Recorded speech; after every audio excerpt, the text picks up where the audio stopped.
அண்மைச் செய்தி. திருச்சி மரக்கடையில் பரப்புரை மேற்கொண்ட விஜய் அதனைத் தொடர்ந்து அரியலூரில் பரப்புரை மேற்கொள்ளவிருக்கிறார். இது குறித்தான கூடுதல் விவரங்களோடு இணைந்திருக்கிறார் நமது செய்தியாளர் ராஜகுமரன். ராஜகுமரன், வணக்கம். விவரங்களை பகிரலாம். தமிழக வெற்றிக் கழக தலைவர் விஜய் இன்று திருச்சி, அரியலூர், பெரம்பலூர் ஆகிய 3 மாவட்டங்களிலே முதல்கட்ட தேர்தல் பரப்புரையை தொடங்கியிருக்கின்றார்.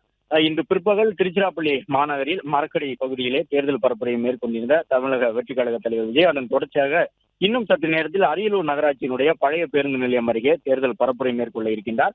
ஏற்கனவே திருச்சியில் அவர் உரையாற்றும் பொழுது அங்கு தொழில்நுட்ப கோளாறு காரணமாக விஜய் பேசியது அங்கே இருந்த தொண்டர்களுக்கு சரிவர கேட்கவில்லை. அதுபோன்ற தொழில்நுட்ப கோளாறுகள் ஏற்படாத வகையிலே அரியலூர், குன்னம், பெரம்பலூர் உள்ளிட்ட இடங்களில் எல்லாம் தற்பொழுது ஏற்பாடுகள் செய்யப்பட்டிருக்கின்றன. திருச்சியில் பேசும் பொழுது திமுகவிற்கு எதிராக கடுமையான குற்றச்சாட்டுகளை விஜய் முன்வைத்திருந்தார். இந்த நிலையில்தான் அரியலூரிலும் அவர் உரை நிகழ்த்த உள்ள நிலையில் அங்கும் ஆயிரக்கணக்கில் தமிழக வெற்றிக் கழகத்தினுடைய தொண்டர்கள் திரண்டிருக்கின்றார்கள். இன்னும் சற்று நேரத்தில் அவர் அங்கு சென்றடைய இருக்கின்றார். அதே நேரம் திருச்சியிலிருந்து அரியலூர் வரக்கூடிய வழிகளிலே ஆங்காங்கு அந்தந்த ஊர்களில் எல்லாம் பொதுமக்கள் விஜயினுடைய தமிழக வெற்றிக் கழகத்தின் தொண்டர்கள், விஜயின் திரைப்பட ரசிகர்கள் என்று ஒன்று கூடி அவருக்கான வரவேற்பினை வழங்கி வருகின்றார்கள். எனவே மிக மெதுவாகவே விஜயினுடைய வாகனம் வரக்கூடிய காட்சியை பார்க்கிறோம். ஏற்கனவே இன்று காலை 9:30 மணிக்கே திருச்சிராப்பள்ளி விமான நிலையம் சென்றடைந்து விட்டார். அதன் பிறகு அங்கே இருந்து ஒரு 8 கிலோமீட்டர் தூரம் செல்வதற்கு விஜய்க்கு 5 மணி நேரங்கள் தேவைப்பட்டன. அந்த அளவு ஒவ்வொரு பகுதியிலும் ஆங்காங்கு தமிழக வெற்றிக் கழகத்தினுடைய தொண்டர்கள் சாலையின் 2 பக்கமும் ஒன்று கூடி மிக மெதுவாகவே விஜயினுடைய தேர்தல் சுற்றுப்பயணத்திற்கான அந்த பரப்புரை வாகனம் செல்வதற்கு வாய்ப்பினை வழங்கியிருந்தார்கள். இப்பொழுது அரியலூரிலும் அதிகப்படியானவர் ஒன்று கூடியிருக்கின்றார்கள். விஜய் அங்கு உரை நிகழ்த்தி முடித்த பிறகு உடனடியாக குன்னம் செல்ல இருக்கின்றார். குன்னத்தில் பேசி முடித்துவிட்டு பிறகு பெரம்பலூர் நகரில் பேச இருக்கின்றார். மொத்தமாக 4 இடங்களிலே இந்த தேர்தல் பரப்புரை மேற்கொள்கின்றார். முதல்கட்ட பரப்புரையாக இது தொடங்கி இருக்கின்றது.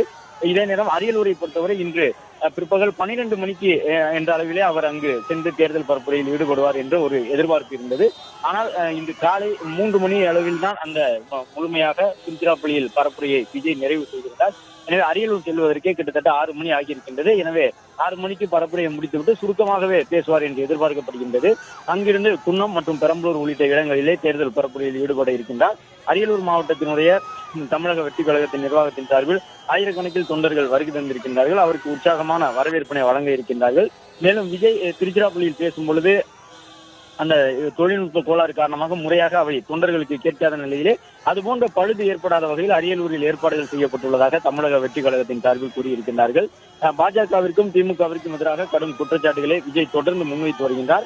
மாநாடுகளில் பேசும் பொழுதும் அதுபோன்ற குற்றச்சாட்டை அவர் கூறியிருந்த நிலையில் இன்று இந்த தேர்தல் சுற்றுப்பயண பரப்புரையை தொடங்கி இருக்கக்கூடிய சூழலிலும் ஆளும் அரசுகளுக்கு எதிராக, அதாவது மத்தியிலும் மாநிலத்திலும் ஆளக்கூடிய அரசு மக்களுக்கு தேவையான அடிப்படை வசதிகளை செய்து தரவில்லை என்று குற்றம் சுமத்தி விஜய் தன்னுடைய கருத்துக்களை முன்வைத்து வருகின்றார்.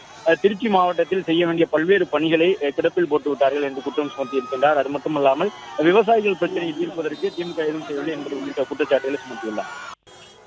பிளே ஸ்டோர் மற்றும் ஆப் ஸ்டோரில் இருந்து பாலிமர் செயலியை QR கோடு மூலம் பதிவிறக்கம் செய்யுங்கள். செய்திகளை உடனுக்குடன் பெறுங்கள்.